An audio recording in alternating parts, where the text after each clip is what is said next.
Guys अस्सलाम वालेकुम இன்னைக்கு என்னோட நைட் ரொட்டீன் தான் பார்க்க போறீங்க. ஸோ ஈவினிங் வந்து நானும் வடசேரி மார்க்கெட் போய் வீட்டுக்கு தேவையான வெஜிடபிள்ஸ் எல்லாமே ஃப்ரெஷ்ஷாக வாங்கிட்டு வந்திருந்தோம். அது எல்லாத்தையும் தான் நான் அரேஞ்ச் பண்ணி வச்சுட்டு இருந்தேன். வந்த உடனே அம்மாவுக்கு வந்து மாவு அரைக்க வேண்டிய வேலை இருந்துச்சு. அதை அம்மா பார்த்துட்டு இருந்தாங்க.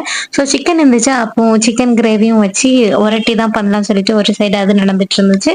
நான் வந்து எல்லா வெஜிடபிள்ஸும் அரேஞ்ச் பண்ணி நீட்டாக ஃப்ரிட்ஜில் வச்சுட்டு இருந்தேன். அம்மா வந்து ஒரட்டி மாவெல்லாம் ரெடி பண்ணிட்டு கிரேவி வந்து இன்னைக்கு கொஞ்சம் டிஃப்ரெண்ட்டாக தேங்காய் எல்லாம் அரைச்சி குருமா மாதிரி பண்ணியிருந்தோம். சூப்பராக இருந்துச்சு.